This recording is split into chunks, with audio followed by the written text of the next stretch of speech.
Welcome to WRTR Real Talk Radio. The views and opinions expressed in this podcast are those of the hosts and guests and do not necessarily reflect the views of any affiliated organizations or institutions.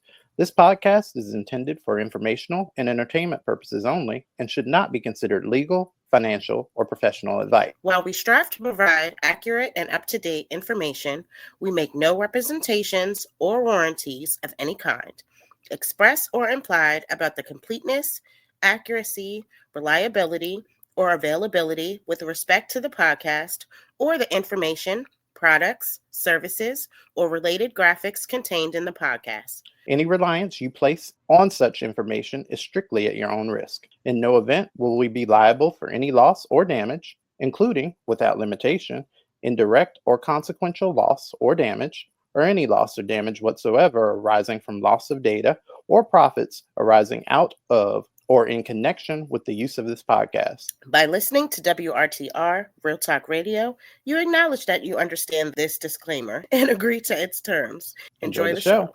WRTR Real Talk Radio. Featured guest DJs, original shows, music news, the hottest DJs from around the world. Is he dead yet? Oh, my bad. What I meant to say was, welcome to a new week here with us on WRTR Real Talk Radio. Appreciate you reappearing. Mine is the name you still won't find on TikTok, Marcus Smoot. Oh my gosh, this is getting ridiculous. You can still find me on there at the time being. I'm going to have to write a letter. I mean, an angry letter. Make it an angry letter. That don't make no sense. It's your girl, Miss Lyric Bravado. What's up, y'all? No, but I have it's a 7-day period, so it's given that 7 days. Damn! I Since mean, when? We talked about this last week. 7 days should be the fuck up. But no, that was Saturday. Days. No. We recorded on Sunday last week, so that's Sunday. So I got until like Tuesday. So, okay. Yeah. I keep forgetting business days. They probably mean. Yeah, Monday through Friday. Oh shit, I forgot that. So it may be Friday. I mean, it is what it is. I don't know. Thursday, Friday. I don't know. Either way. Jeez. How you feeling this week, Mama? How you doing? I'm good this week, actually.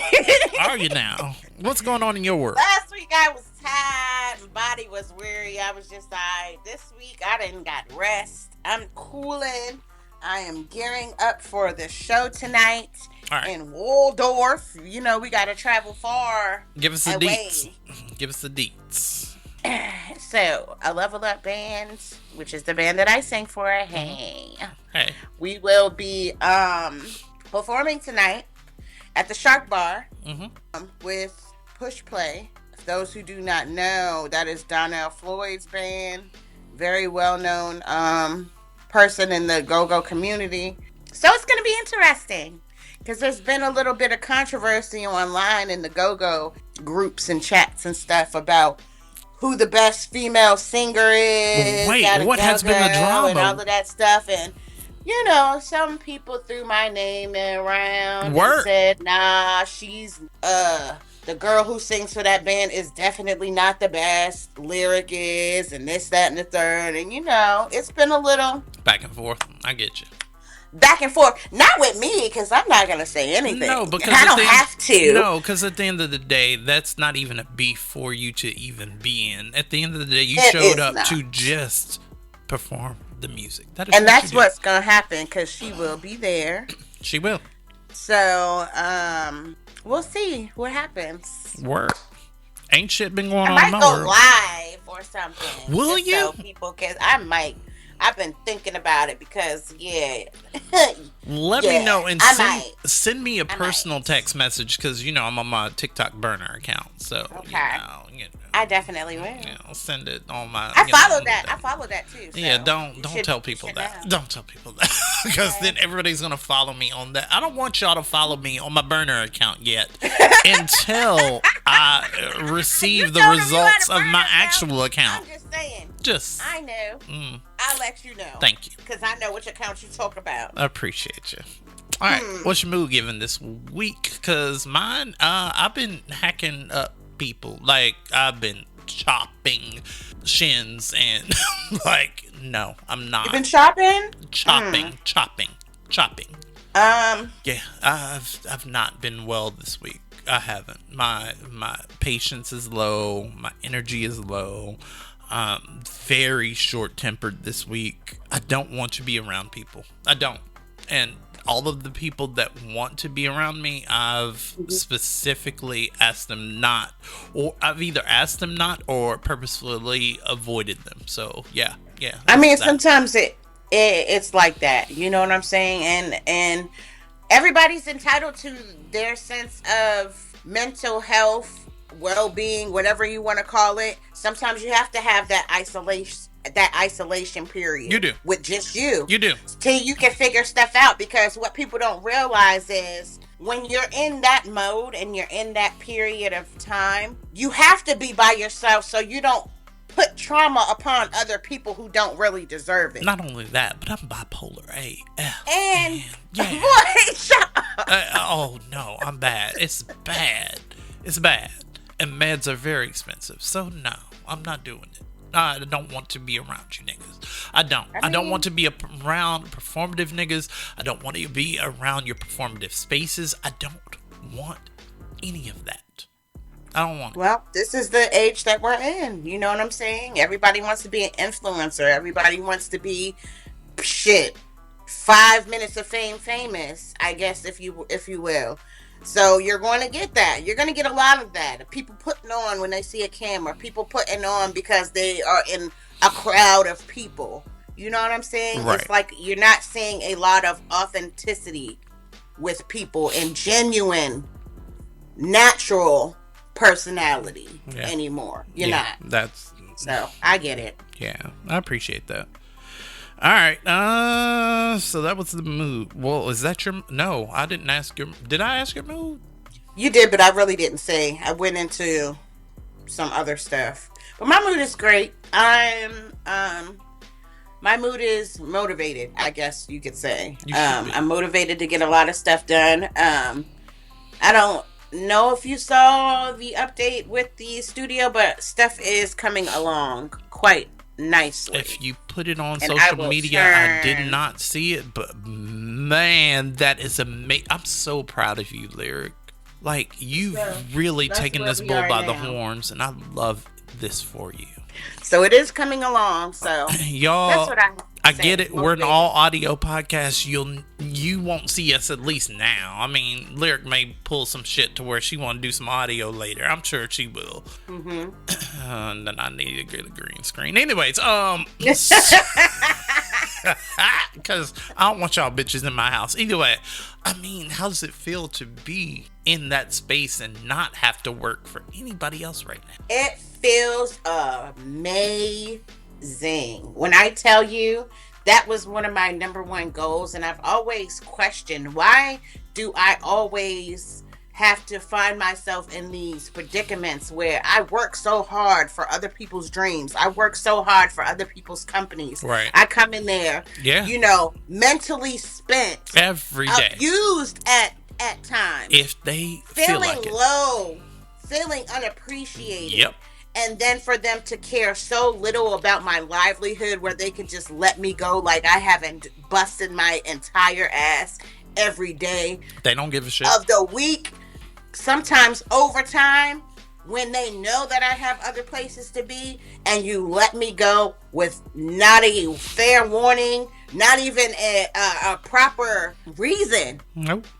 As of to why. Nope. I said, never again will I put my livelihood in the hands of somebody else. I'm going to do what I love to do, because it's not going to feel like work for me. Yep. You know what I'm saying? I'm going to get up with a new sense of freedom and satisfaction that I can go into my studio and not have to worry about anything. I can go into my studio and not have to worry about money, because money is going to come.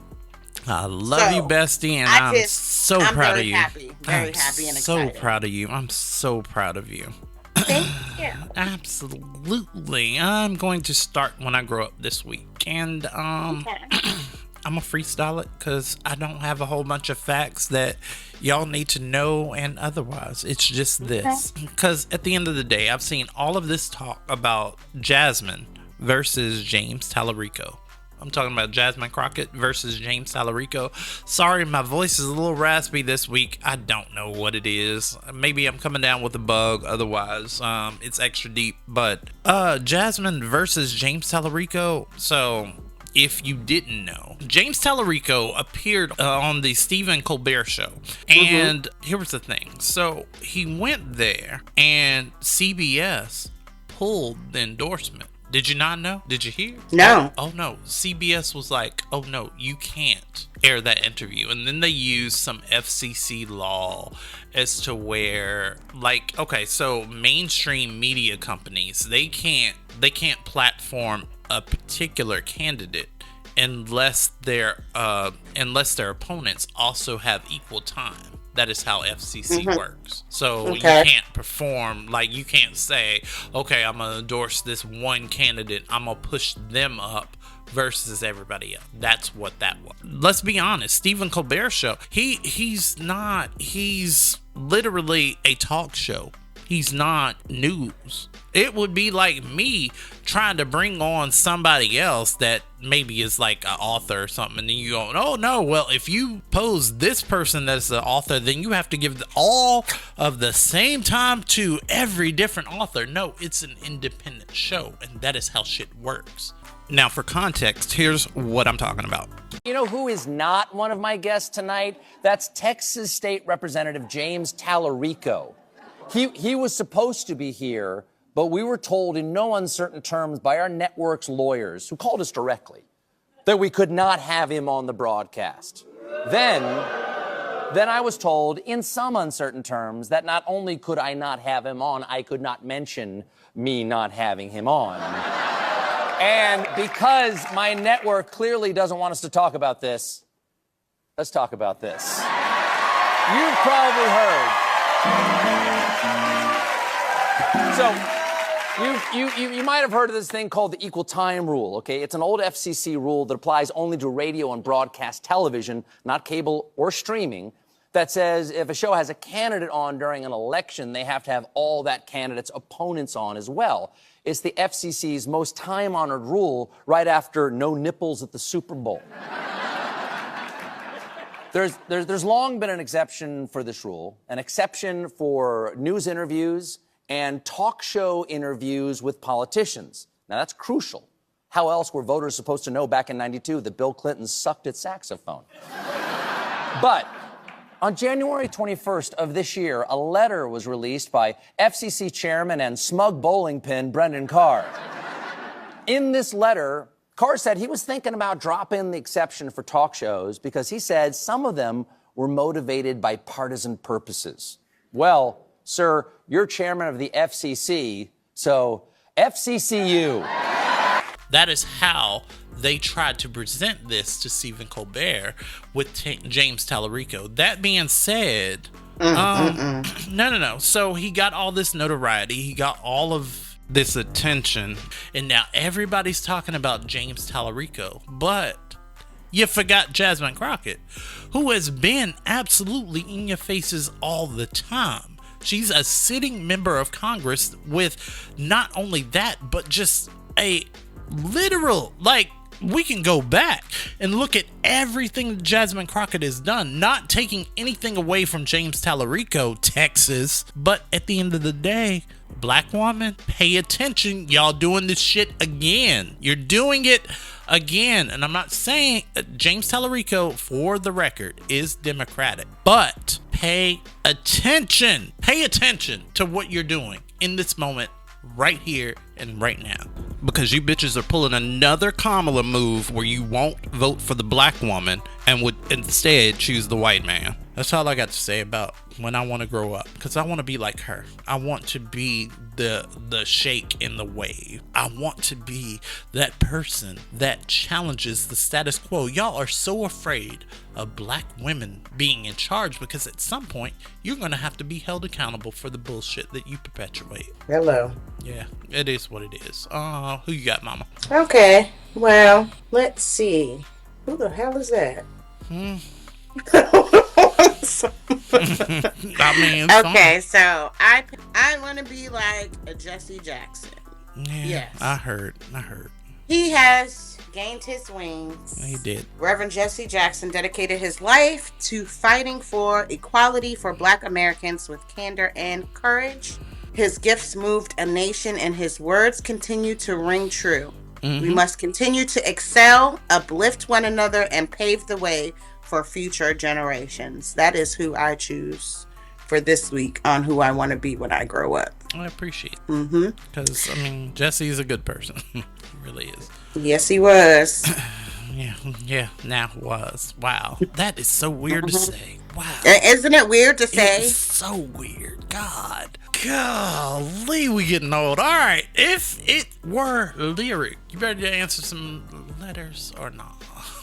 I mean, you ain't really got a choice, but it is what it is. Yeah. All right. Up next. We'll be right back. I have my own hotline for reporting illegal immigrants, and people call it thinking that it's legitimate. I talked to a kindergarten teacher that wants to deport the parents of a kindergartner at her school. And it looks like they have a child who was born in New York, which makes them an American citizen. Yeah. So we're looking to deport the parents and leave the child. Right. Like I said, I don't know if they're here illegally. I just think it's odd, It's very odd. What did you say was odd? It's just odd for them to even be here. Like, I'm a teacher at a school. Okay, I know schools. I know the whole law about schools. They seem like nice people or whatever, but I looked them up in our files, and I was like, oh, she was born in Honduras, and he's born in El Salvador. So right there, it's like, okay, maybe I'm on the right path. They drop off their kid every day. So their kid is their kid a student at your school? Yes. Yes. One of your kindergarten. Okay, so now you want to get his parents deported? Well, I'm just saying that if they're taking up resources from our county, okay. I'm not into illegal people being here. If the son's in kindergarten, what, is 6 or 7, right? Yeah, he's probably like 5 or 6. And they was born in New York, so that means, assumingly, they've been in America for 6 or 7 years. Yeah. And now we're going to go ahead and just remove them. Are you questioning that, or what do you know? Yeah. Sorry, no, I'm just writing this down for my own personal notes, and my supervisor teaches at school wants kindergarten child's parents deported. You make it sound terrible. You make it sound like it's terrible, but... Oh, well, I'm just writing down what you're telling me. Okay. Well, yeah, okay. Sounds terrible. Let's see, I can write that down too, I guess. And that's Hispanic in an area where you wouldn't normally see Hispanics. Okay. Right. Like people that are born in another country. Yeah. Because you normally see those people where? Like in the cities. Got it. Okay. Hispanics out of place, now in country, not where they belong in city. So we were able to confirm that they are documented citizens along with their child. Oh, good. So yeah, it's good because we don't have to deport a 6-year-old. And that little fella could have been a threat to our national security. Why are you talking to me like this? Say again? Why do you talk to me like this? I'm sorry, what are you referring to? Like you're sarcastic. Oh, okay. I just thought that maybe you'd be okay and just happy that the people that you reported were actually here legally and that they belong. Just like you and me. Did I talk to your supervisor? You said you are the supervisor. Yeah, I just thought you were going to be happy. Yeah, I am happy, but I'm not happy with your attitude. You just said to me, the 6-year-old won't be a threat to national security. Yeah. That's sarcastic. I would think that the people that were deporting, especially 6-year-olds, that there would be a good reason for it. I was talking about the people who I thought they're illegal because they were born in a different country.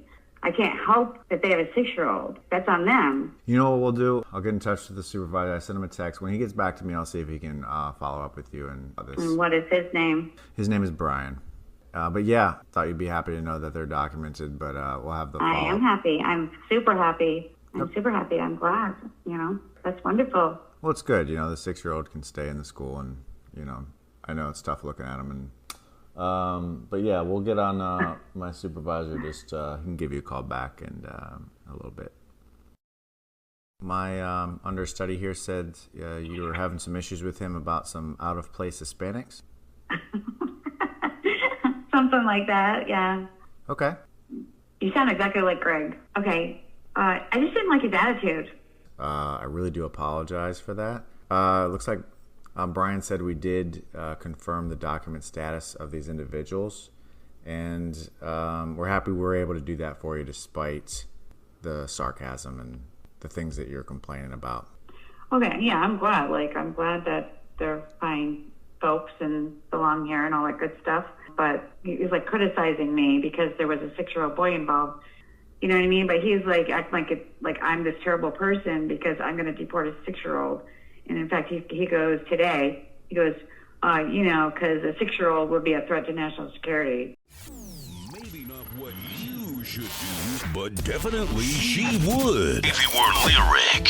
I forgot to tell you what I started doing this week. Okay. I have started to teach myself how to play the electric guitar. Have you? Yes. I forgot to tell you that. You are a guitarist? I know how to play 2 chords. I learned in one day. Well, an hour. I mean, that makes sense knowing you. I looked it up on my phone. Yeah. I followed the instructions. I just kept at it.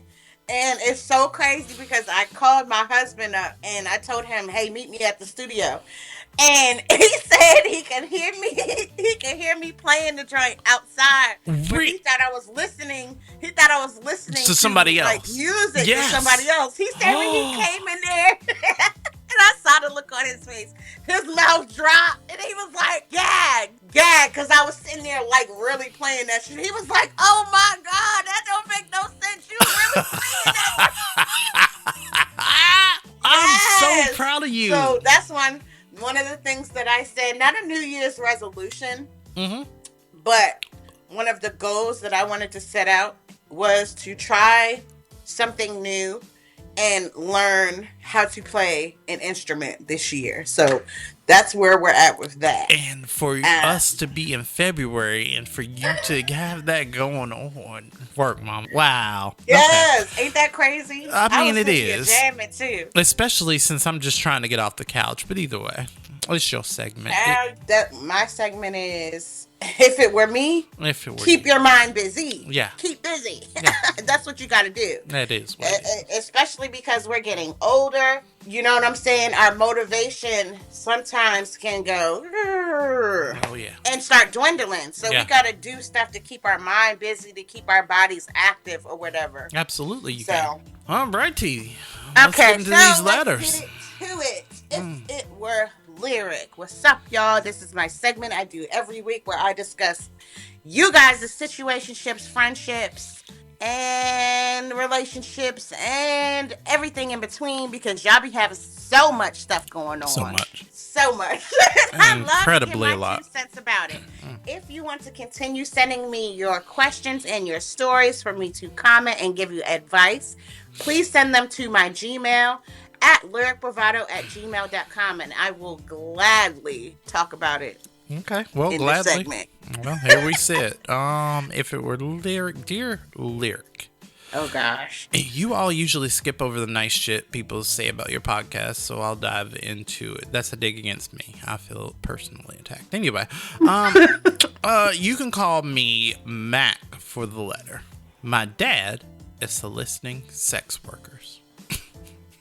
I was on the family computer looking for the password to my Minecraft account, which is registered under my dad's Microsoft account as it was made when I was a child. I couldn't find the password. However, what I did find was my dad's login details to a site called, quote, Adult Work.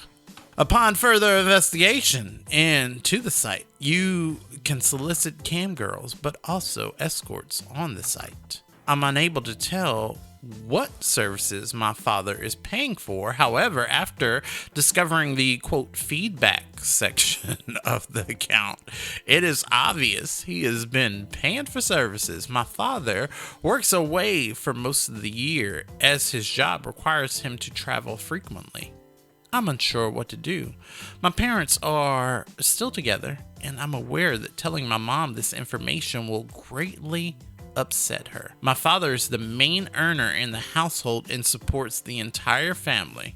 Pay attention to this part. Yes, I still live here also. Just started my good government job, and 2 months in, Doge let me go. Sorry, I'm a little backlogged on these letters. My question is, do you guys think I should speak to my mother or my father about this? Or should I keep it as a secret and pretend I never found out? If it were you, how would you handle it? Any auntie or uncle advice you can lend would be so appreciated. Gave the black power fist and said Mac. So there you go. Holy crap, that's a lot. That is a whole lot. There you go. What you got for Mac, mama? Oh my gosh. That's a lot to unpack. Is it? Because, okay. So you caught your daddy cheating, right? Well, okay. Nah, I can't even. Me and my dad don't have the best relationship, so I'd totally tell my mom. So that is hold on, because I gotta think about how to approach this. Because on one hand, I would say, how do you know that your mom does not know? If it's on the family computer, she might know already. They might have an arrangement. Shit, I didn't even think about that. You don't know the ins and outs of your dad and your mother's marriage. You don't know. You never know. Maybe they down with this shit. She might be okay with it, because if he's paying every bill and she ain't got to do much, she might let that man cheat in peace, honestly. Or maybe she got a side piece too. Oh my God. Maybe. Oh my God. You never know. A part of me would say stay out your parents' business. But if it's eating away at you so much, just ask your dad about it. Ask your dad about it. Have a conversation with him. Say, look, Dad, I found this on the computer. I'm a little uncomfortable about it. I'm not saying that I'm going to have a conversation with Mom, but if she doesn't know, you need to have a conversation with Mom. That's fair. Because that's fair. I found this on the computer. I really don't feel like it is his place to go and run and tell the mom that, because she might already even know. Most women always know. Do they? Please believe that. Let me make that clear. Okay. Most men cannot cheat properly. They're not. They think they can get away with their lies, and they think they can hide evidence, and they think they can do this, that, and the third. But most women always find out or know, because we watch. We watch for patterns. We watch the way that you interact with us on the daily. Any subtle change, we're gonna start paying attention to that. If you're really in tune in your relationship. And that isn't indicative to a bigger problem with society. I don't know what is. Because I mean, at the end of the day, everybody traumatized. What? Yeah, she probably already knows, honestly. But yes, if it's eating away at you so much that you can't hold it in, get it out. Talk to your father. Say, look, let's take a drive somewhere. Let's go have dinner. I need to talk to you about something. It's very important, blah, blah, blah, whatever the case may be. And get it off your chest. So you would say something to your... And let them married people handle their business. Because at the end of the day, you're the child and they're the married couple. So you would say something to... You would say something to the father before the mother. Yes, I would say something to the father before I said we're in opposition. I'd totally tell Mom. I would. I know you would tell your mom, but guess you what? know I would. You know everything might not be what it seems, though. I don't care. What? Girl, you know. You know what I'm saying? If your cootie cat down there itching, here's the reason. I mean, it is what it is. It's not my business. I don't want to know whether or not it's itching, but if it is, girl, swing past. I mean, that's different. If your mom's sitting here getting sick and doing this, that, and the third, and blah, blah, blah. No, I don't wait until that long. I'm not going to wait until I can see results of some fuck shit before I address the fuck shit. It is just... It is what it is, and that's just me. So, I mean, but it's not me. This is if it were I get it. It just depends. I'll say this. It depends on the situation. True. We'll leave it at that. It depends on the situation. Awesome sauce. And this, from what I gathered from the letter, I would suggest he go to his dad and have that conversation with his dad if he can't hold water and it's bothering him. Cool. And then if if you know what I'm saying, he really don't have that conversation, then you'd be like, hey, you need to talk to I would be dropping hints. You need to go talk to my father about what's going on that computer. Oh, I'd be dropping mad hints about some I'm dropping hints all the time. What's that? If he don't take the initiative and go have a conversation off of what he knows is to be true. Don't try to hide it, because if it were me, I'm like, Mama, you keep readjusting yourself on the couch. Are you itching? Mm-hmm. Is everything okay? Let's talk. Yeah. Mine's a little lightweight. Sorry. Okay, so let's see. This one comes from... Make up a name. I'm looking for her name in here. Oh, she wants her name? It's not anonymous? Mia. Here we go. It's not anonymous. Mia.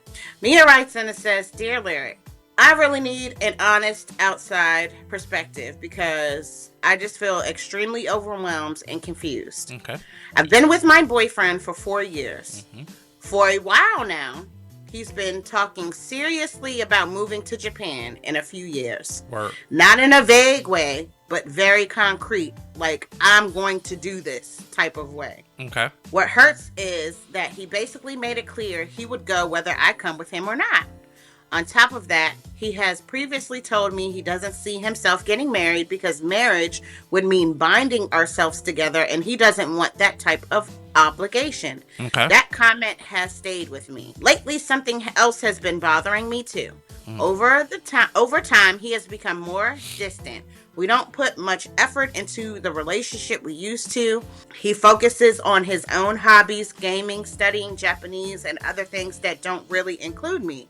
So it feels like he's building a life that I'm not a part of. There's also less affection, less love, and our intimacy has decreased a lot. I feel unwanted sometimes. He avoids talking about it and gets angry when I try.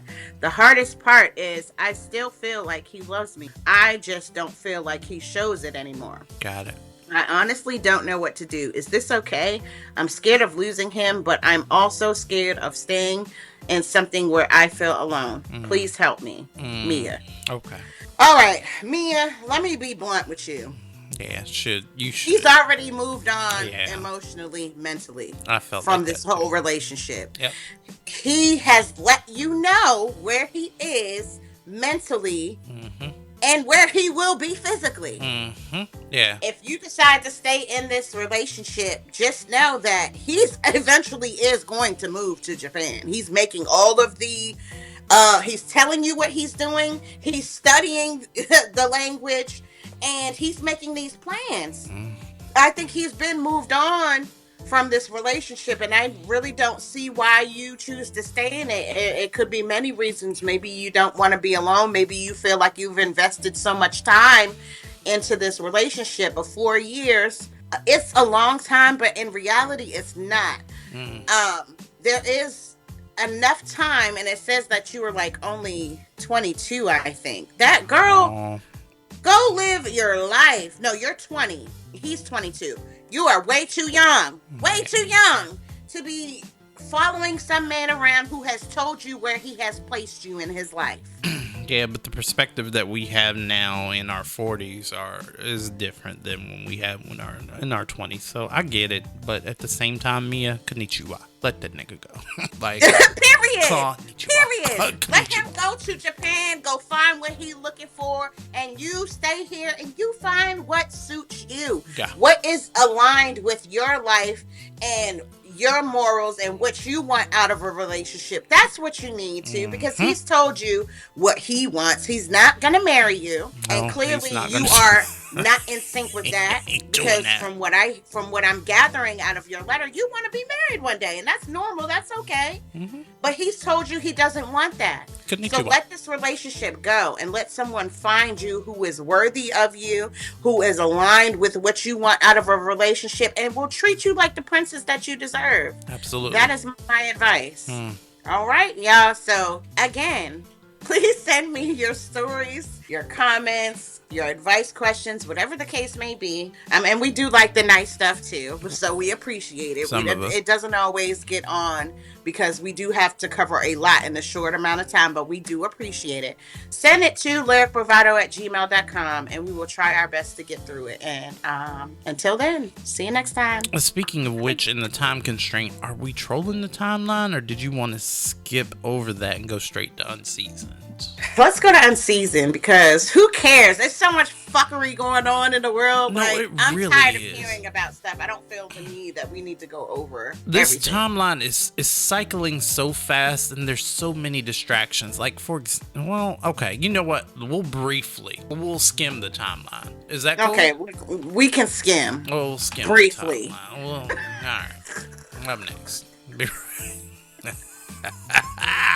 We have some news right now that you may have missed. Speaker Mike Johnson has rejected a request on behalf of the family of the late Jesse Jackson for him to lie in honor at the United States Capitol. Speaker Johnson, according to CNN, says that this allowing him to lie in honor inside the Capitol would break with past precedent, where Charlie Kirk was not able to do so, Dick Cheney was not able to do so. He rejected efforts on their behalf as well. But that's not necessarily true, because in the past, civilians have lain in honor in the United States Capitol, including Rosa Parks in 2005 and Billy Graham in 2018. Now, this request was made on behalf of the late Reverend Jesse Jackson, who passed away recently.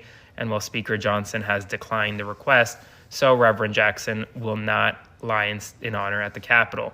Now, this comes despite the fact that both Republicans and Democrats honored the late Jesse Jackson following his passing, and still, he will not have this honor. So spread the word, follow along for all the news you need to know about. It was not a good one, Peter. What do you think? I got a question about something big overseas today. The former Prince Andrew arrested by the police there, related to something with Jeffrey Epstein. Do you think people in this country at some point, associates of Jeffrey Epstein, will wind up in handcuffs too? Well, you know, I'm the expert in a way because I've been totally exonerated. That's very nice. So I can actually speak about it very nicely. I think it's a shame. I think it's very sad. I think it's so bad for the royal family.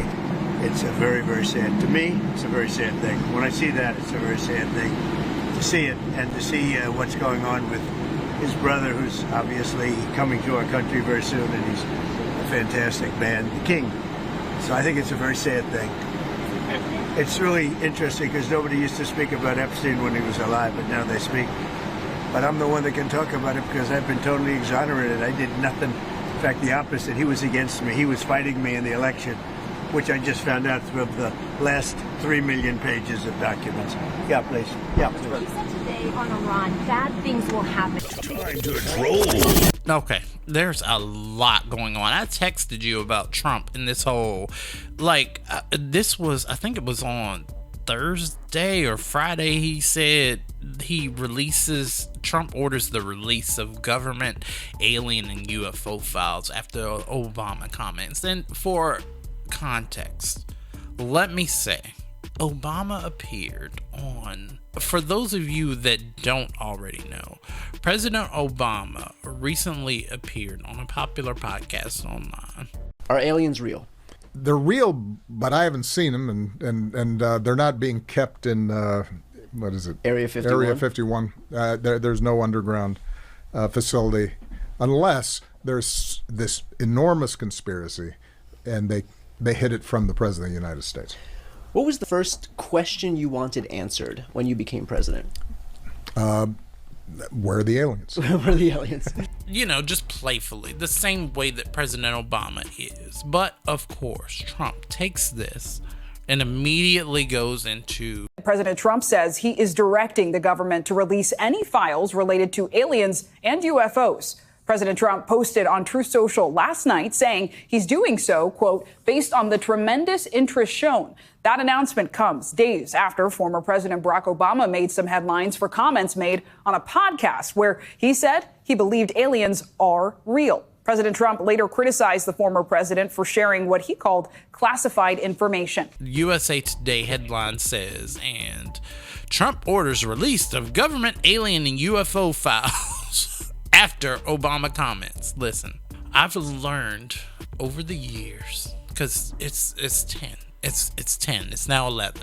I've learned to look at what he's trying to deflect us from. And the actual headline is the Supreme Court, according to thehill.com, Supreme Court strikes down the bulk of Trump's tariffs. That is what he's trying to deflect y'all hoes from. He don't want y'all to know that them tariffs got shot out of the sky.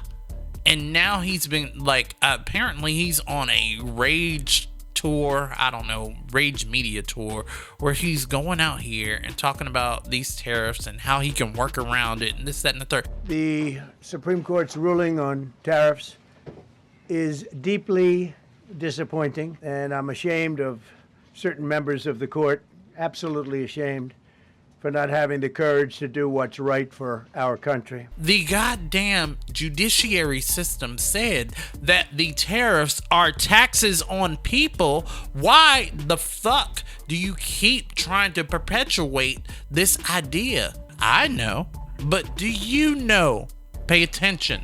That is what I have to talk about, because anything else I don't give a shit about. I don't care about Nikki. I don't care about what other fuck shit is going on. I don't care about Stefan Diggs and his multitude of goddamn lawsuits right now. I don't give a shit. I don't. Not this week. I don't. That's fair. I care about the disrespect, though. What you got? And what I mean by that is, Mike Johnson, you're a piece of fucking shit. Oh, not MAGA Mike. What did he do? Oh, yeah. Did you know that he denied Jesse Jackson's family and the Democrats' request for Capitol honor while Charlie Kirk was allowed to lie in honor in the U.S. fucking Capitol? I did not. No, I did not read that. Disrespectful bitch. Oh. You disrespectful bitch. Yeah. Yes, he did. Mike Johnson denied the request from Reverend Jesse Jackson's family and the Democrats in Congress to allow his body to lie in the U.S. Capitol, saying this honor is reserved for presidents and certain top federal officials. They're just racist, and that is what it is. It's so evident now. This is so, like, y'all, I'm gonna get into this next on unseasoned behavior, but white people are even noticing this now. When white people start waking up, it's like, okay, y'all have to be really egregious for white people out of their lily white life be paying attention and go, oh, well, Richard, I think this is about the niggers, not us. Like, yeah. Speaking of Charlie Kirk, though, have you heard the allegations posed by Candace? Yes, I have. That those ain't his kids. Yo. Oh yeah, baby. TikTok. I'm sorry. I know you ain't on there. But no, I'm still tapped in. I'm still tapped in. All they've been fucking talking about. When I tell you I've been getting mad tea that I didn't ask for, but I'm here for it. There's certain shit that there's certain shit that Candace says, like, for example, she was talking about how Charlie Kirk would walk by street lights and they would explode and shit like he Constantine or something. Charlie and I spoke a lot about his third eye. He spoke about the street lamps that would go off when he would run, about the special school that he had to go to. We spoke about a lot of the things that were strange in our childhood, the testing that both of us had to endure. We spoke about the fact that we could both astral project. Look, I have seen enough, ladies and gentlemen. I've seen enough. Erica Kirk should be dragged into a police precinct for questioning. Like I said, we are way beyond coincidence. This is now a full-blown conspiracy. I don't care about any of that. Did you know that he hired a private investigator to follow her? That is what I believe. Died yes. Because he thought she was cheating. Yes. And he wrote that bitch out her will and gave everything to them kids. Everything. And that's why she's saying them kids ain't his. Or is she? But that's the thing, because if she was already cheating, are those kids his? And that is what everybody's on right now. Everybody like, oh. Well, this is why she's this is why they saying that all she's alleged, by the way. That will, though. This is all all why alleged. She said she's challenging that will.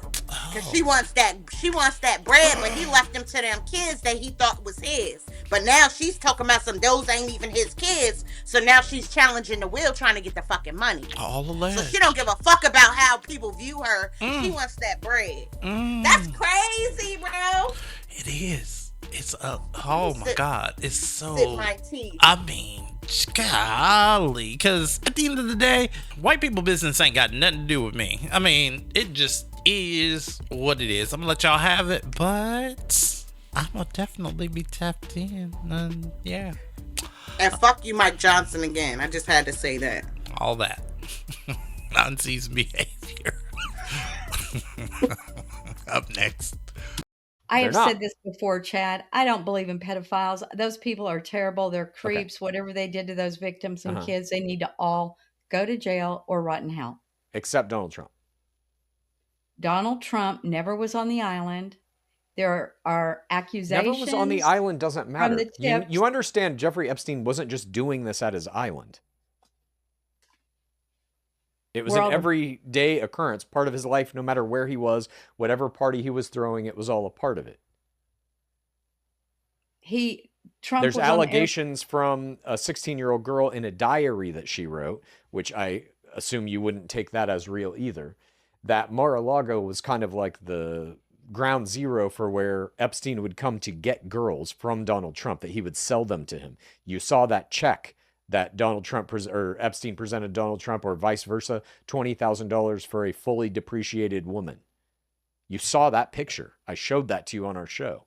There's so much linking Donald Trump to Epstein and selling and abusing of women. Once Epstein, though, was went to prison, I mean, Trump cut off ties with him long before that, didn't he? No, that's what all of this shows. Why do I read that? Why do I read it that way? Because you're watching Newsmax.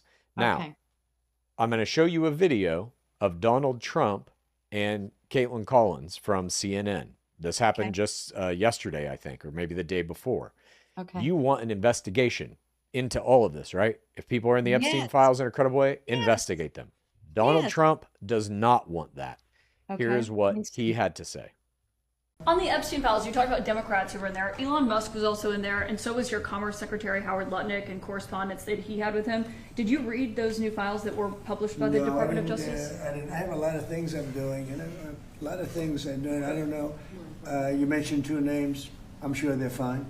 Otherwise, it would have been major headlines. A lot of women who are survivors of Epstein's are unhappy with those redactions that came out. Some of them, entire witness interviews are totally blacked out. Do you think that they should be more transparent? The fact that they thought they released too much. I heard that, and you tell me something else. So, I think it's really time for the country to get onto something else. Really. Now that nothing came out about me, other than it was a conspiracy against me, literally, by Epstein and other people. But I think it's time now for the country to maybe get onto something else. But what would you say to people who feel like they haven't gotten justice, Mr. President? Something that people care about. Yeah, what did you say? Go ahead. What would you say to the survivors who feel like they haven't gotten justice? You are the worst reporter. No wonder CNN has no ratings because of people like you. She's a young woman. I don't think I've ever seen you smile. I've known you for 10 years. I don't think I've ever seen a smile on your face. I'm asking you about survivors. You know why you're not smiling? Because you know you're not telling the truth.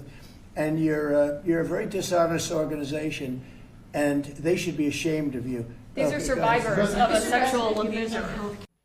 Okay, so you want an investigation. Trump wants us all to move on and sweep this under the rug. And the two sets of emails I just showed you between Elon Musk and Howard Lutnick, he says, I haven't read them, but I'm sure they're fine. Do you think they're fine? No, I don't. Okay, so why is Trump doing this? Think about it. Why is Trump trying to sweep this all under the rug, telling us to move on, look at something else? Marcus has your glimpse into a world without seasoning. Sorry, but not sorry. White people and white decisions are damn near almost all of the world's problems right now. Certainly those being perpetuated by Trump. Yep. That's how I'm starting this off, because we are far beyond pleasantries. At this moment, we're looking at the result of too many white people believing the things that are done to black and other folks of color wouldn't or won't be done to them. Everything from slavery to invading countries and plundering their resources and stabilizing their governments. These things have been happening to niggas, to black folks, and other folks of color since before America was even a country. And now, as I hear more people talk about the risk of subscription everything, subscription cars, oh my God, subscription groceries, oh my God, subscription streaming services, and access that we've never, and never actually being able to own everything or anything, and how they're pricing us out of housing, and how groceries and healthcare and all of this talk about acquiring Greenland and European countries being too scared to call what they did to Maduro some kidnapping, or too scared to call the invasion of Greenland too aggressive, down to the illegal imperial violation of NATO. All of this is evidence their fear that y'all's fear is that y'all might be next. And this is why we see white people. This is why we see y'all. Listen, one of the blessings of having my TikTok account banned is that I've been over there in y'all's business, because they market on surface level to white people. That is just what it is. And I'm seeing white folks are afraid that now they're going to be basically slaves in white countries. European countries are afraid that if the US will do it to Greenland, it'll turn around and do that same shit to them. And all of that stems from the fact that when they were doing this to black people, again, to niggas, when they were doing this to indigenous people, to Latin America, to Mexicans, to the African and Asian countries, everywhere else, the white folks stood back and was like, bitch, not me. It won't happen to me. Look at my lily white skin. Won't happen to me, because damn it, I'm American. It won't happen to me. And now there's an, quote, awakening. Oh, y'all are woken now. Y'all are woke. Oh, everybody's woke up. I'm hearing pastors talking about white privilege, and all of that is great. But that shit ain't supernatural. Ain't no woke. Ain't no aha, because bitch, you saw it. Now everybody realizes that everybody is on the chop block. Listen to me. Once you establish an infrastructure where you can treat other people as less than, once you dehumanize a group of people in the infrastructure that exists, yeah, you don't have an infrastructure. It's not torn down. Okay. After you're done brutalizing these groups of people, or after you've taken everything you can take, what do you have? Or after you've educated that population on it, what do you have? You don't have anything. And the breakdown, the toxicity, it's just repurposed. What you're seeing now is what they did in the 19th and 20th centuries. It's just repurposing that same infrastructure. What you're seeing, you see now in terms of debt slavery, in terms of pricing you out, in terms of locking you out of the opportunity for advancement. That's exactly what it is. It's just repurposing that same infrastructure. This is why they've always said treating black issues as though they were a special issue or exclusive to niggas or black people wanted special treatment. We didn't. No, ho. We just wanted restoration of our humanity so that we could dismantle the infrastructure that we knew would ultimately be weaponized against everybody. Here is where we are. And even now, there's still a bunch of niggas, a bunch of people rather, who don't understand why they need someone to advocate for, like, the liberation of Palestinian people. And for me, I'm not just advocating for Palestinian people. I understand that that same infrastructure will ultimately become a threat to me at some point. That is why reparations, that is why we want land back. That shit ain't just for indigenous people or niggas, it's for everybody. We have to dismantle any infrastructure that systemically dehumanizes any group of people. Because once that same infrastructure exists, it can be weaponized against everybody who isn't at the top. And I'm going to let you know today that in the US alone, the top is a very, very extremely small place to be to accommodate everybody. It's around 900 some odd billionaires over this bitch. Literally. We're dealing with this because of 900 people. Google how many people are in America? And let's talk. White people. Yeah, y'all hoes to the front. Because I feel like y'all hoes need a little fresher. Because y'all act like y'all forgot how you used to tear shit up. It's time for y'all to go off. Y'all gotta get back to them like pitchforks and lit torches. Y'all gotta get back to like when niggas was trying to get equal rights. Yeah. And y'all was that angry. We need that type of energy right now. He's lying to your faces. They eating y'all's babies because they ain't eating nigga babies. They thought that we wasn't acceptable enough. They didn't want us. They was like, nigga, nah. Don't you bring no niggas over here to Epstein Island. That is what they said. Let's get some Ruby Bridge energy going. Because, yeah, y'all pretend like we trying to integrate schools. Do that. Be that mad, bitch, because at this point niggas are done fixing it. We gonna let y'all take charge because this is the mess that y'all have to fix. We can't go out there in them streets. Stop, please, for the love of God, stop asking black people to fight for democracy when most of y'all wouldn't even defend equality. We're tired. We're resting. Y'all got this. That's it. That's all. What you got? This lyric. I ain't got nothing to say. You ate that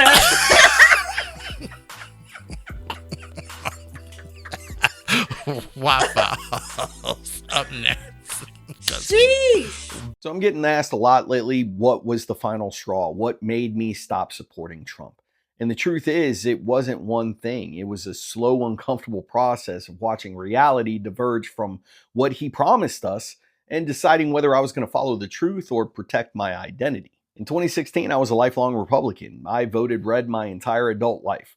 Trump wasn't my first choice. I actually supported Marco Rubio. I campaigned and invested. But when Trump became the nominee, I automatically got in line. And I want to be honest about why. At the time, I believed Republicans were better for the economy, better on taxes, better against corruption, and that Democrats were evil and couldn't be trusted. That wasn't because I'd done some deep research. It was because of the media I consumed, the voices that I trusted, and the environment that I lived in. I watched Fox News. I hated Democrats. I believed CNN and MSNBC were propaganda, and that conditioning made it easy to accept Trump, even when there were parts of him that made me uneasy. At the time, I was still active duty. I was senior enlisted, and I was coming up on 20 years. Ending the war in Afghanistan mattered to me deeply. It was my number one issue. I was done with forever wars. I was done with half measures and endless deployments with no clear end. I wanted a better future for the troops coming up behind me. Trump was the only candidate I believed would actually end it. And as much as ending the war mattered to me, so did how we engaged in war. I was already critical with drone strikes under Obama. I believe they removed accountability, normalized killing at a distance, and kept the public insulated from the cost of war. So when Trump came in, I expected restraint. Instead, within 2 years, drone strikes dramatically increased, doubling what Obama did in 8. And Trump revoked an executive order for reporting requirements on civilian casualties. Oversight was reduced, transparency disappeared. That did not sit well with me. Then came the border wall. I believed border security mattered, but I was never draconian about it. I expected legislation, something long-standing. After all, Trump won all 3 branches, but instead he took center stage. He tried to play hero instead of pressing for compromise in law. What I couldn't reconcile with was that Trump was diverting military funds to pay for the wall. Funds allocated for readiness, housing, and military construction were reprogrammed for a political project. That felt like betrayal.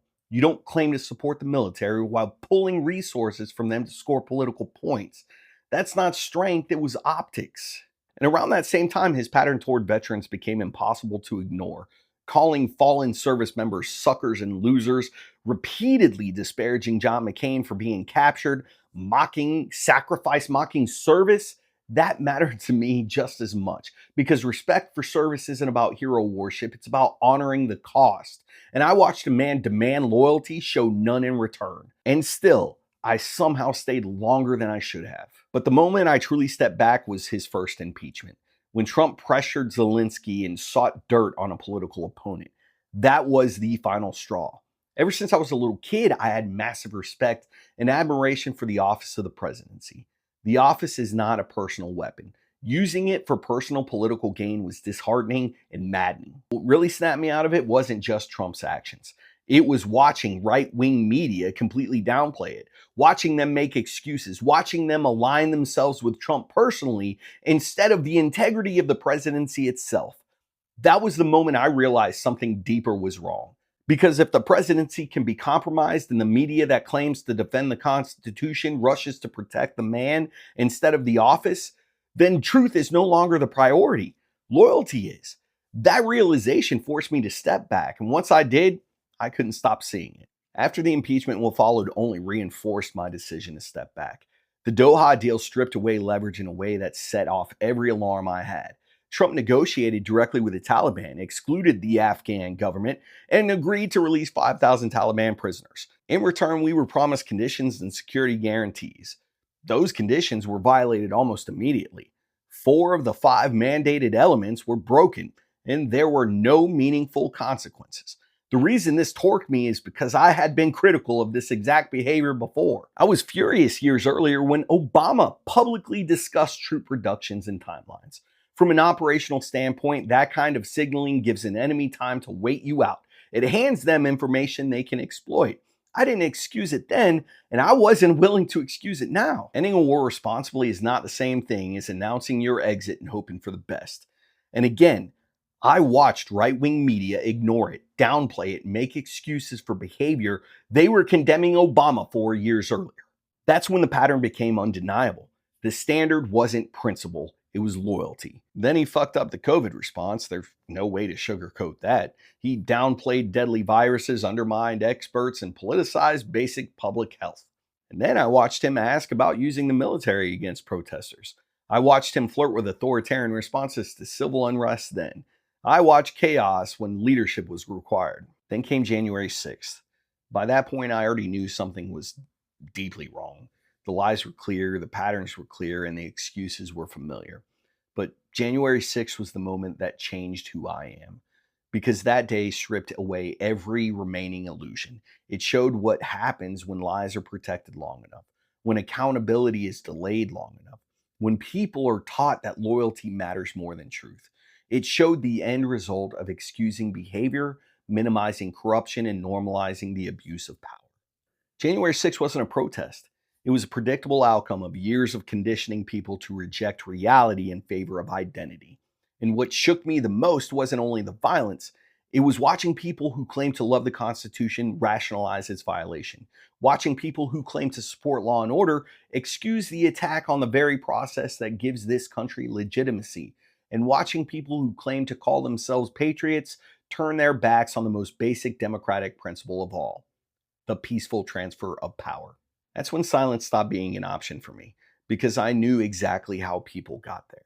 I knew the talking points. I knew the mental shortcuts. I knew the excuses because I had used versions of them myself.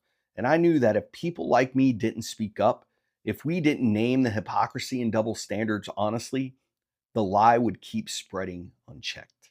January 6th didn't open my eyes. It did compel me to act. And that's why I speak up now. Not because it's comfortable and not because it's easy, but because truth became my anchor and facts became my guide. I don't care what party they lead to. I don't care what ideology they support. If my beliefs collide with reality, reality wins. And once you live that way, you can't go back. You can't unsee the manipulation. You can't ignore the excuses. You can't pretend that power protecting itself at the expense of democracy is normal. I'm not proud of everything I believed in the past, but I am proud that when facts changed, I did too. And that's my line in the sand. Not a moment of anger, but a decision. I decided to stop protecting my identity and start protecting reality. And I won't back down from that. Why do you have roaches? The why file. Why do my children hate me? On WRTR Real Talk Radio. Why did my vagina burn? The truth is out there. Explaining the unexplained. We're answering why to the questions you want to know by taking your skeets over on Blue Sky at WRTR Radio. Also, take your emails at WRTRradio@gmail.com.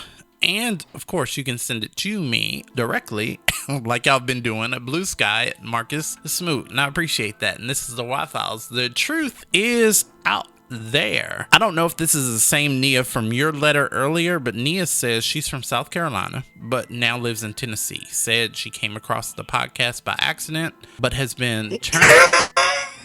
What? Is it the same one? By accident. No. You said Nia. Mine was Mia. Oh, okay. Oh, yeah. All right, Two Nia. Got it. Sorry. All right, cool. Not the same person. This question is a why, but I have to get to my backstory. I've been seeing this man for about 8 weeks now. Not exactly a couple. Oh, Lord. I feel like this is a listener letter, but either way, not exactly a couple yet, but we're getting there. Why do he got condoms in his gym bag?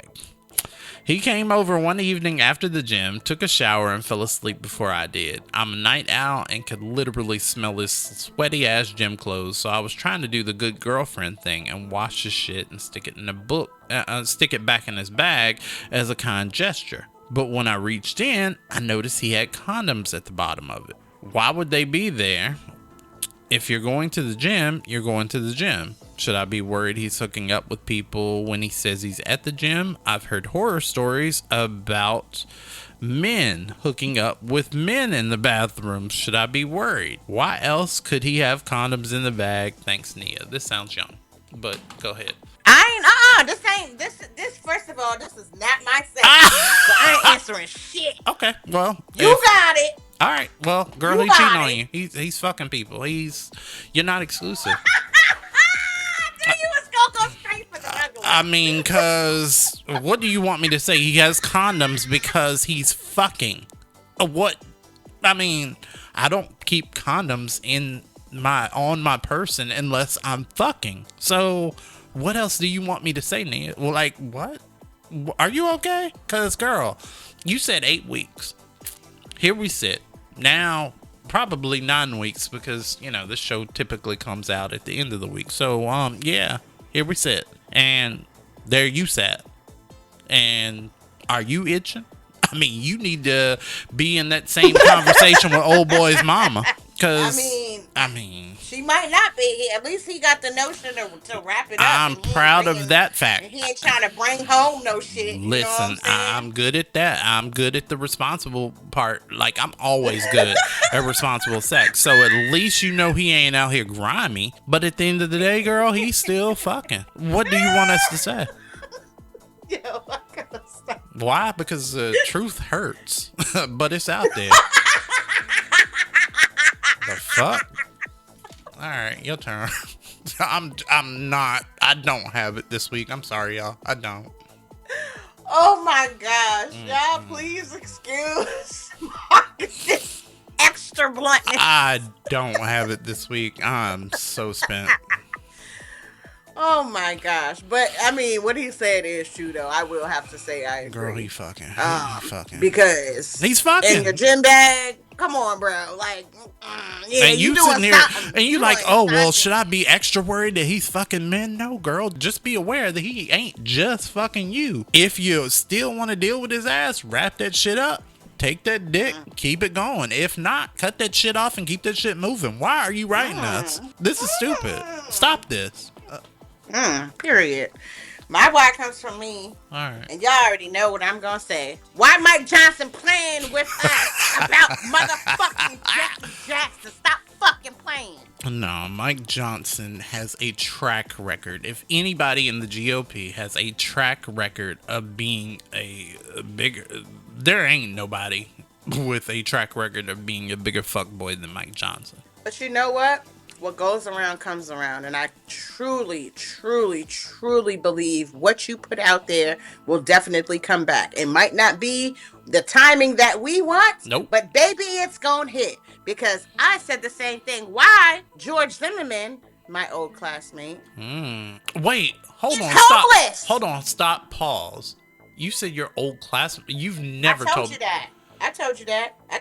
Y'all that years ago when this first came out. Oh God, this show is long. It's been we're working on year 14, sweetie. You got to refresh my memory. What? Yeah, he used to be in my class at Metz Middle School. No bullshit. He's from Manassas. I went to school with him. I did not know this. Oh, shit. And that's why I said it makes sense why he did what he did, because he used to get bullied a lot. He got bullied all the fucking time. Okay. What did I see? George Zimmerman in the news. There was something that he did. I think he's homeless now. Yes, that's what I'm saying. Yeah, okay. I did see that. Okay. He sure is. Wow. Talking about his life hasn't been the same. Of course it's not going to be. You murdered a child, you stupid bitch. It's not going to be the same. And then try to get money off of it signing fucking Skittle packages and yes! shit. You insensitive fuck. Do you know he sold that same gun on eBay? I bet he did. And I bet some racist motherfucker they did. bought that shit and got that shit in a fucking box somewhere. Let me just do it for context, because niggas be trying to sue. So Zimmerman sells gun. I'm Googling it now. According to the BBC on May 22nd, 2016, gun that killed Trayvon Martin makes $250,000 for Zimmerman. This is in a headline according to the BBC.com.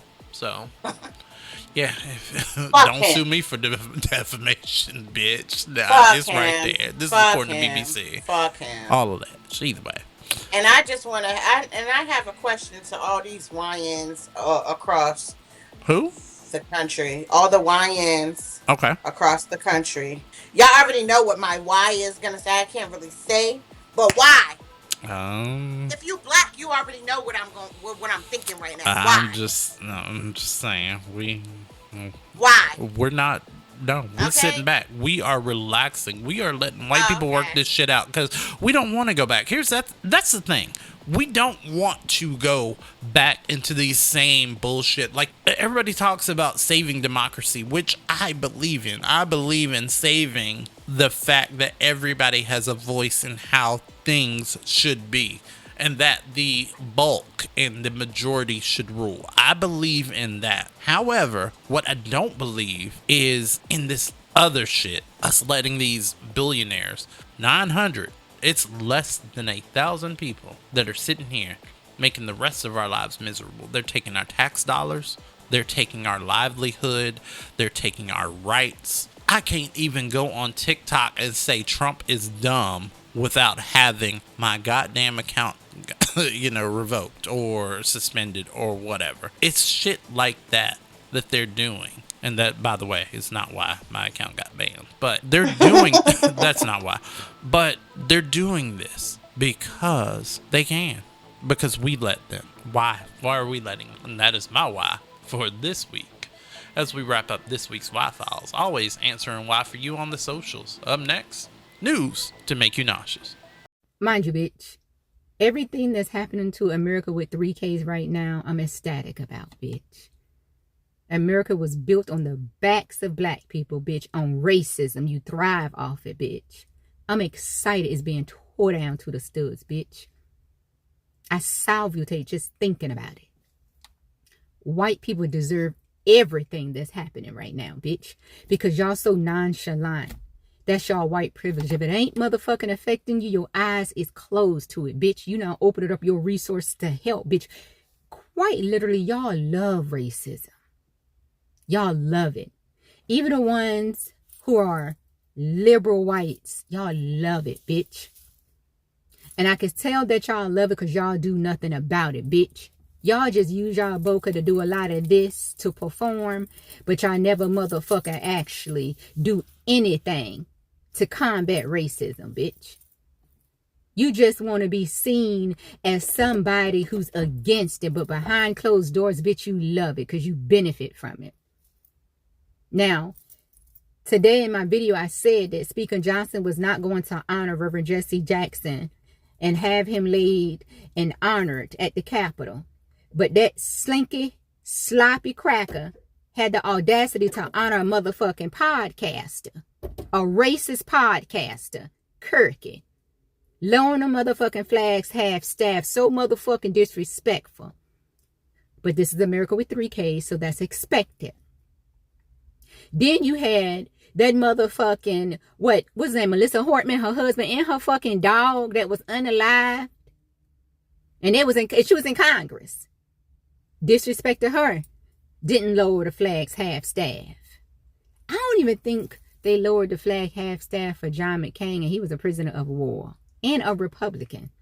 They didn't even show him any respect. You motherfuckers are filthy. So motherfucking disrespectful. But this is expected.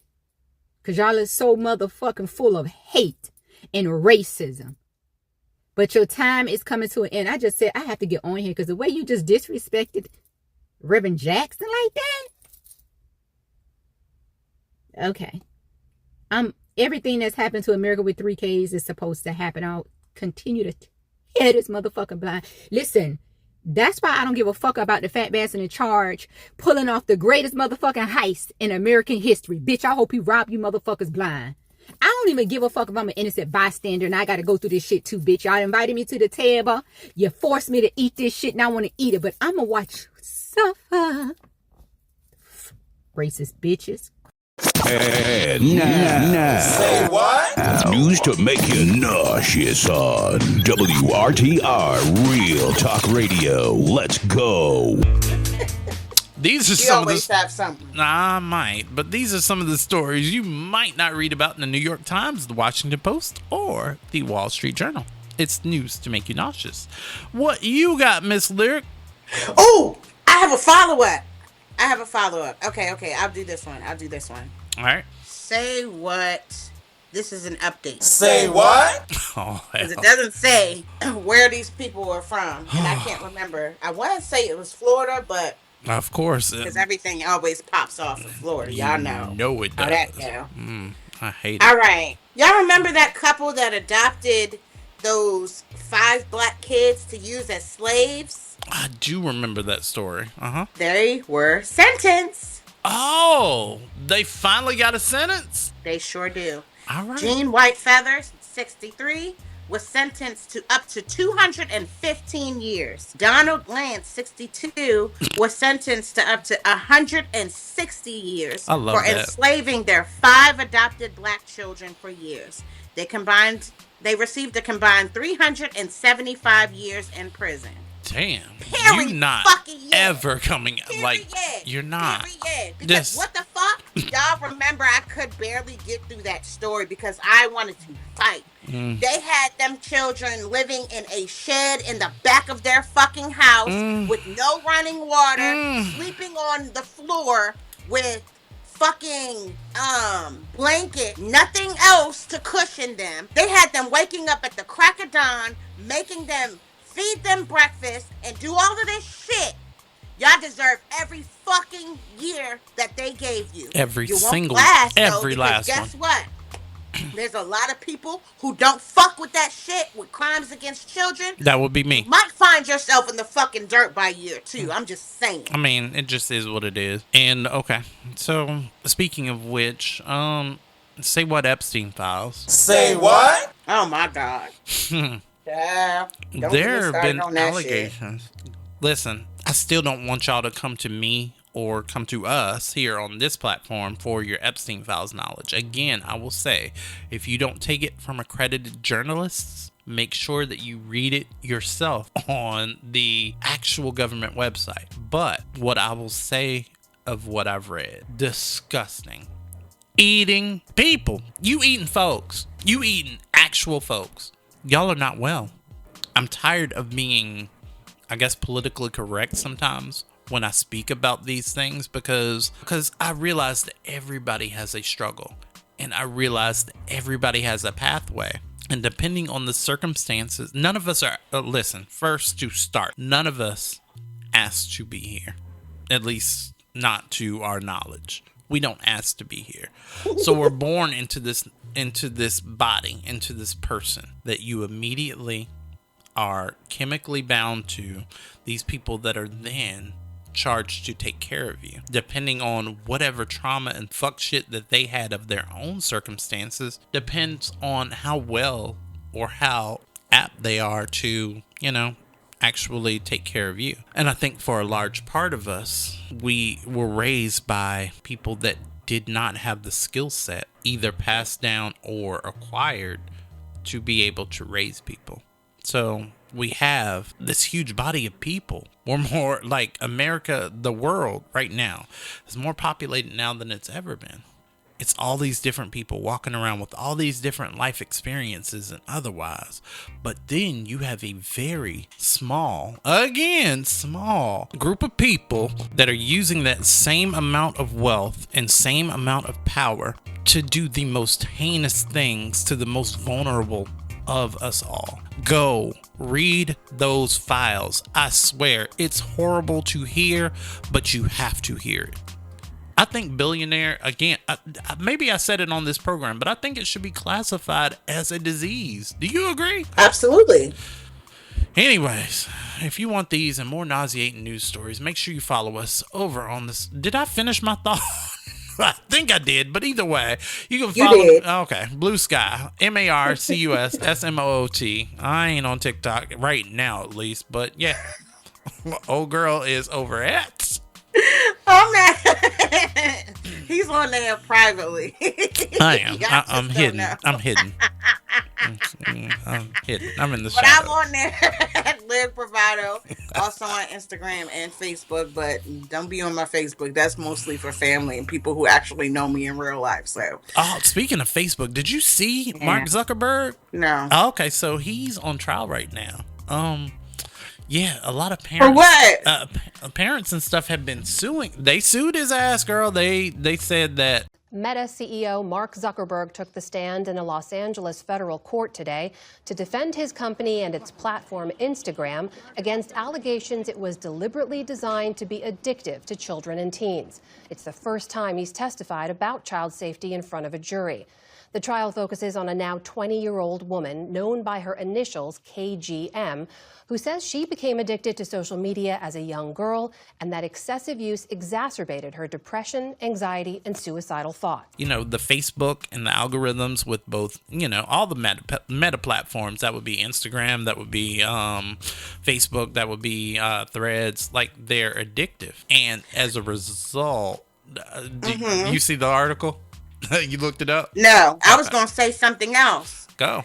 They need to sue for all of the fucking sex ads I've been seeing on that motherfucker lately. Listen, I have not been on Facebook since 2024. Mad porn shit. What? Sex ads? Every time I open my Facebook, I swear, every time I open my Facebook, they have like a porn joint up there, like in people's fucking stories and shit, or like ads. Like, you know how you watch the reels and then an ad will pop up? I promise, it has been shit every fucking day this week. What kind of sex ads? Something inappropriate will pop up. What on the sex ads? So, like, one was like for this like cartoon or whatever. This like cartoon page or whatever, and the caption will be, I want my stepdad or my stepbrother to do this, that, and the third to me or whatever. That'll be the caption. I'll be like, what the fuck is this doing? They are not marketing. Yes, they are. They are not marketing incest. They are not marketing incest. Yes, they are. Okay, yes, get me Next off of time this planet. Pops up, I promise, if I can remember, I'm gonna screenshot and send it to you. They are being very inappropriate. I promise you. Okay, well, I don't know what the fuck going on, but kids be on there too. Like, come on, yo. Like, y'all really out here just trying to over-sexualize everybody. That's weird. Well, I'm reading this on Fortune.com. Mark Zuckerberg's entourage threatened with contempt for wearing Meta AI glasses. Meta AI glasses into a no recording courtroom.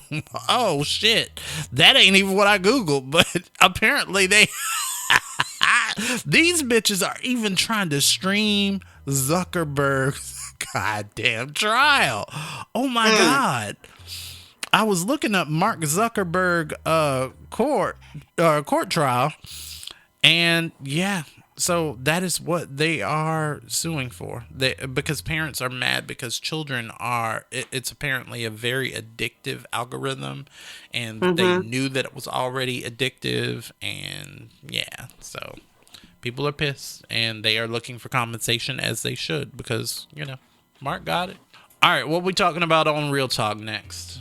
So up next, we're going to be talking about what y'all think about high schoolers participating in political, and I guess you want to say personal walkouts. Okay.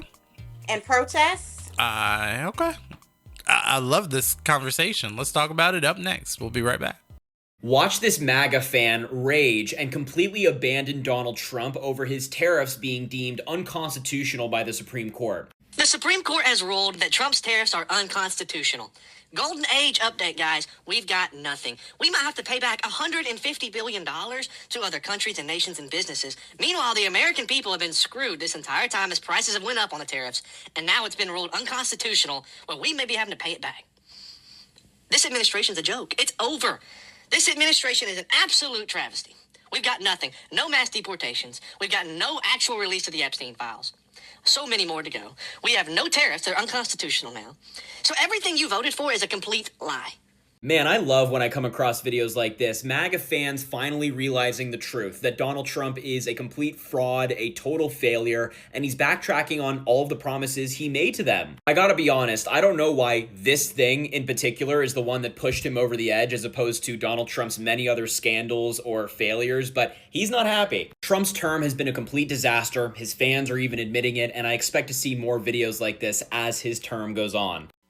Keeping it 100. It's Real Talk. On WRTR Real Talk Radio. We keep it real. We're inside of Real Talk here on WRTR Real Talk Radio. Welcome to the cornerstone of the show. Mama Lyric got some ish to say about her baby's high school, and let's talk. What's going on, sweetie? Okay, so this week we're going to be talking about an anti-ICE student walkout that has went on this past week at my son's school. He goes to Crossland High School here in Maryland. Okay. But I want to talk about some of the fucked up comments that I saw online. There's been a lot of them. There has been way too many. I agree. Let's go over them, okay? Oh. All right, so I found this on Libs of TikTok official. Oh, fuck me. Go ahead. And this is on the Instagram page of theirs. This past week, my son's school, Crossland High School here in Maryland, participated in an anti-ICE walkout. Work. Do your thing. However, some adults were not as supportive as I feel like they should have been. Okay. Because ain't these the children who are going to be running our country, who are going to be the future of our country? Just a few years away. That's just... Oh, okay. All right. So some of these comments went a little like this. One comment said, "This is unacceptable. Administration, teachers, and school board should be fired." Someone said, "Parents need to wake up. Dear Lord, you can't make this shit up anymore. We're doomed." Here come the youth brigades. Homeschool people, refund public schools. Don't disobey rules, someone said. They should be truant. Somebody else said, "This is ridiculous. I wish parents would stand up to this nonsense. I would so take my kid out of government school at some point." Government school is what they call it. Okay. Whatever school that forces a child of mine to go to an event defending criminals can be certain that I will sue for everything they have the very next day. I want to say this person's name. Go ahead. C.Hernandez.H. Let that sizzle in your spirit. Okay? Wait, so they already looking for you? Okay. Somebody said pathetic. No place for communism in the USA. Somebody else said, "Stop posting this crap. If they don't get attention, they'll stop doing it." Somebody else said, "The parents did not give permission for the school to use their children as pawns. One day someone crazy will hurt a bunch of them. What will happen then?" Okay. But this is the part that got me. Bet you the student body as a whole can't do math or read at grade level. Now let's talk about that. Yeah, let's talk. Because in the person's, whoever group this is, the Libs of TikTok official, they said, meanwhile, 2% of students at this school are proficient in math, 39% in reading, and 17% in science. Okay. Your children aren't being given an education, they are being indoctrinated. I don't believe they're being... No, go ahead. I'm sorry. Go ahead. I believe that to a certain extent, but what does that have to do with them having a voice and knowing that what they're seeing on public television is wrong? What does that have to do with anything? I agree. I agree. As I look at the media landscape and I look at what children are being fed in the schools even, and I don't have children. For if you're just new to this program, big old fag, I don't have nor want children. However, when I look at what children are being fed, when I look at, what they're being taught, I'm also at the same time absorbing knowledge from either videos or other forms of media from parents that, have children, and they're like, oh, well, I don't want my baby to be subjected to X, Y, and Z. Like, a lot of people have a problem with their children being radicalized, against the government. But then you look at what the government does and what the government is even actively doing, which is probably why a lot of y'all ain't even seeing us showing up in your feeds no more. But you look at this shit and you look at what the government is actually doing, and then you go, well, hell yeah, I want my, at the same time that you don't want your child to be a target, you also don't want your child to be complacent, because one day you won't be here to protect your child. Y'all realize that, right? None of us gets out of here alive. Y'all get that, right? We all gonna die. It's going to happen. And for your baby to be out here, I would want my child to formulate their own opinions about everything, because that is what you do. It's what you are. Just because your child has opposing opinions or opposing beliefs does not mean or negate how they feel. And a lot of people are upset with children, like high school age children, being radicalized enough to go out here and protest and use their own protected again, amendment of freedom of speech. There's nothing wrong with that either. There's nothing wrong with that. As a matter of fact, I applaud it. And I'm applauding your child, too. I know you're a proud mama. I know you are. I want to speak to the comment about the non-reading and all of that shit. Let me say this. I've read an article from Harvard.edu, by the way. Got it. Standardized testing has racist origins. It does. Did you know that? Did you not know that? Some people don't know that. No, it's because they keep trying to hide history, which is another point I was going into. But go ahead. Carl Bingham, the inventor of the original SAT, was a eugenist. And he wrote that the test would help prove the superiority of the white race and prevent the infiltration of white blood into the Negro. Because the test perpetuated aptitude for learning rather than, say, memorization of information, schools saw it as a good tool for finding the students with the most capacity.